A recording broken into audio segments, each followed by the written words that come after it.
بسم اللہ الرحمن الرحیم نحمده ونصلی علی رسولہ الکریم۔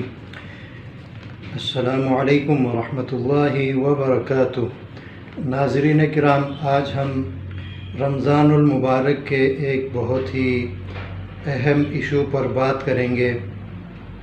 رمضان المبارک میں ہمارے ہاں عام طور پر مساجد میں اور گھروں میں تراویح پڑھنے کا اہتمام ہوتا ہے اور تراویح میں قرآن سنانے کا معمول ہوتا ہے، اور یہ رمضان المبارک میں تراویح میں ایک دفعہ قرآن سننا یہ سنت ہے۔ اس حوالے سے ایک بہت ہی اہم سوال کیا جاتا ہے، وہ یہ کہ کیا تراویح سنانے والے حافظ قرآن کو کچھ ہدیہ دینا درست ہے کہ نہیں؟ اور بہت سے لوگ اس حوالے سے بڑے حساس واقع ہوئے ہیں اور وہ اس عمل کو حرام اور حلال کا مسئلہ بنا لیتے ہیں اور حق اور باطل کا مسئلہ بنا دیتے ہیں، حالانکہ یہ کوئی اتنا بڑا مسئلہ نہیں ہے۔ رمضان المبارک میں تراویح سنانے والے حافظ قرآن کو یا عام حالات میں ہمارے ہاں قرآن پاک کا ختم ہوتا ہے بچوں کا، تو بہت سے والدین بچوں کے استاد کو ہدیہ دینا چاہتے ہیں، خوشی کا موقع ہوتا ہے ان کا، تو بہت سے لوگ ان کو منع کرتے ہیں کہ یہ ناجائز ہے، نہیں دینا چاہیے، حالانکہ ایسی کوئی بات نہیں ہے۔ جب بھی ہم کسی چیز کو حلال یا حرام کہتے ہیں تو ہم یا قرآن پاک سے کوئی دلیل پیش کرتے ہیں یا احادیث مبارکہ سے۔ نہ قرآن پاک میں اس حوالے سے کوئی حرمت واقع ہوئی ہے، نہ احادیث مبارکہ میں۔ اور تعجب کی بات یہ ہے کہ بہت سارے لوگ قرآن پاک کی ایک آیت کو عام طور پر دلیل کے طور پر پیش کرتے ہیں، وَلَا تَشْتَرُوا بِآيَاتِي ثَمَنًا قَلِيلًا، اور اللہ کی یعنی اللہ تعالیٰ نے فرمایا اور میری آیات سے کم قیمت وصول مت کیا کرو، یا میری آیات کو کم عوض کے بدلے میں مت بیچا کرو۔ تو اس کو عام طور پر ہمارے ہاں دلیل کے طور پر پیش کیا جاتا ہے، جو انتہائی مضحکہ خیز ہے۔ اس آیت کا شان نزول آپ کسی بھی تفسیر کو اٹھا کر دیکھیں، اس کا شان نزول بالکل مختلف ہے۔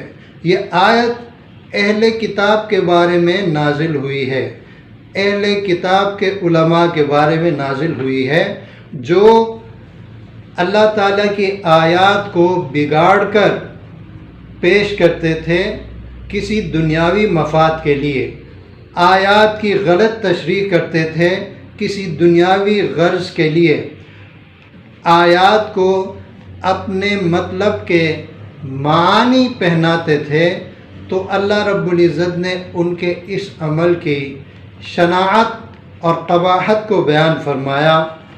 لیکن ہمارے ہاں کوئی قاری صاحب کسی بچے کو قرآن پڑھاتا ہے، یا کوئی قاری صاحب ہماری مسجد میں تراویح سناتا ہے، قرآن سناتا ہے، تو وہ تو یہ کام نہیں کرتا، وہ اللہ کی آیات کو نہیں بگاڑتا، اللہ کی آیات میں تحریف نہیں کرتا۔ آپ کیسے اس آیت کو ان پر فٹ کر دیتے ہیں؟ یہ بالکل مضحکہ خیز استدلال ہے۔ مزید تعجب کی بات یہ ہے کہ ہمارے ہاں بہت سے پروفیسر لوگ جو عربی پڑھاتے ہیں، اسلامیات پڑھاتے ہیں اور لاکھوں روپے کی تنخواہ لیتے ہیں، وہ بھی اس آیت کو پیش کر کے کہتے ہیں کہ کسی قرآن پڑھانے والے کے لیے تنخواہ لینا حلال نہیں، کسی ختم قرآن کے موقع پر کسی قاری صاحب کو ہدیہ دینا جائز نہیں۔ یہ خود تو لاکھوں بٹور رہے ہوتے ہیں، اسلامیات پڑھا کے، قرآن پڑھا کے، عربی پڑھا کے، اور ایک بیچارے قاری صاحب کے لیے 10-15 ہزار روپے تنخواہ لینا یا کوئی چھوٹا موٹا ہدیہ لینا ان کے نزدیک حرام ہو جاتا ہے۔ تو قرآن کی کسی آیت میں یہ ہدیہ لینا حرام نہیں ہے۔ اور اب آتے ہیں ہم احادیث کی طرف۔ بخاری شریف کی ایک حدیث ہے، نبی کریم صلی اللہ علیہ وآلہ وسلم نے ارشاد فرمایا، ان احق ما اخذتم علیہ اجرا کتاب اللہ، کہ سب سے بہترین اجر جس پر تم حق رکھتے ہو وہ اللہ کی کتاب ہے۔ یعنی اللہ کی کتاب پر تم کوئی اجر وصول کرو، اس کا تمہیں سب سے زیادہ حق ہے اور یہ سب سے بہترین اجر ہے۔ ایک اور حدیث ہے، یہ بھی صحیح حدیث ہے، کہ کریم صلی اللہ علیہ وآلہ وسلم نے ایک صحابیہ کا ایک صحابی کے ساتھ نکاح کراتے ہوئے صحابی سے پوچھا، اس کو مہر دینے کے لیے آپ کے پاس کچھ ہے؟ تو اس نے کہا کچھ بھی نہیں ہے۔ اور آخر میں نبی کریم صلی اللہ علیہ وآلہ وسلم نے ان سے پوچھا کہ کیا تمہیں کچھ قرآن یاد ہے؟ تو اس نے کہا جی۔ تو نبی کریم صلی اللہ علیہ وآلہ وسلم نے فرمایا، زوجناکہا بما معک من القرآن، میں نے اس عورت کا تمہارے ساتھ نکاح کر دیا اس قرآن کے عوض جو تمہارے پاس ہے، یعنی تم نے جو قرآن پڑھا ہوا ہے اس کے عوض میں نے اس کا نکاح آپ کے ساتھ کر دیا۔ اور ایک روایت میں ہے کہ اس عوض پر آپ کا نکاح اس کے ساتھ کر دیا کہ اس کو قرآن سکھاؤ گے۔ تو یہ مختلف احادیث ہیں جن کی روح سے قرآن کریم پر اس طرح کی کوئی اجرت لینا، ہدیہ لینا، یہ تو ہدیہ ہے، اجرت ہے بھی نہیں، اس کو خواہ مخواہ لوگوں نے اجرت کا نام دیا ہوا ہے۔ یہ ان لوگوں کی ذہنی پستی ہے کہ ان کے ہاں اللہ کا کلام سنایا جاتا ہے یا ان کے بچے حافظ قرآن بن جاتے ہیں، تو وہ اس قاری صاحب کو، حافظ صاحب کو ایک جوڑا کپڑا پیش کر کے، ایک چھوٹا سا لفافہ پیش کر کے وہ یہ سمجھ لیتے ہیں کہ ہم نے قرآن کا بدلہ دے دیا۔ قرآن کا بدلہ آپ کی پوری نسل نہیں دے سکتی، یہ پوری دنیا بھی ملا لو تو قرآن کی ایک آیت کا بدلہ نہیں ہو سکتا۔ اس لیے اس طرح کے چھوٹے موٹے تحفے کو قرآن کا بدلہ قرار دینا یہ حماقت ہے، بدترین غلط فہمی ہے۔ یہ ہرگز قرآن کا بدلہ نہیں ہے، یہ ہدیہ ہے۔ جو لیتا ہے وہ بھی اس کو ہدیہ سمجھتا ہے اور جو دیتا ہے وہ بھی اس کو ہدیہ سمجھتا ہے۔ وہ الگ بات ہے کہ ایک مفتی صاحب اٹھ کے کہتا ہے نہیں یہ ہدیہ نہیں ہے، دینے والا بھی بدلہ دے رہا ہے اور لینے والا بھی قرآن کا معاوضہ لے رہا ہے۔ یہ مسلمانوں کے ساتھ بدترین بدگمانی ہے، بدترین قسم کی بدگمانی ہے۔ اور یہ جو مفتی حضرات اس طرح کے فتوے دیتے ہیں، خود ان کا کیا عالم ہے۔ یہ دعوتی کاموں میں باہر کے ممالک میں جاتے ہیں، باہر کے ممالک کے دورے کرتے ہیں اور باہر سے یہ ریال، ڈالر اور دیناروں کی گٹلی اٹھا کے لاتے ہیں۔ ہزاروں ڈالر، ہزاروں ریال، ہزاروں دینار لاتے ہیں اور جاتے ہیں کس لیے؟ کہتے ہیں کہ تبلیغی دورے پہ گیا تھا، فلاں ملک گیا تھا۔ تو تبلیغ کے لیے جاتے ہوئے اجرت لیتے ہو تم، اور لاکھوں میں اجرت لیتے ہو، اور کبھی مرسیڈیز تم اجرت کے طور پر لیتے ہو، اور قیمتی کاریں لیتے ہو اپنے مریدوں سے، اپنے مقتدیوں سے۔ یہ تم کس کا معاوضہ لیتے ہو؟ اسی بات کا نا کہ تم اپنے مقتدیوں کو دین سکھاتے ہو، اپنے مریدوں کو دین سکھاتے ہو، اپنے مریدوں کی اصلاح کرتے ہو۔ تو اس پر تو تم جو لاکھوں روپے کے تحائف اور ہدیے وصول کرتے ہو وہ تو جائز ہے، اور ایک بیچارہ قاری صاحب جو مستحق بھی ہوتا ہے اس کے لیے 5-10 ہزار روپے لینا جائز نہیں ہے۔ یہ کہاں کا انصاف ہے؟ اصل بات یہ ہے کہ یہ اجارہ داری کو قائم رکھنا چاہتے ہیں، اپنی اجارہ داری کو، اور اس طرح کے فتوے صادر کرتے ہیں۔ ان کا مقصد یہ ہوتا ہے کہ جو مریدین ہیں، متعلقین ہیں، مسلمان ہیں، اس کا کسی قاری صاحب کے ساتھ اس کی ہمدردی نہ ہو، اس کے ساتھ اس کے تعلقات نہ ہوں۔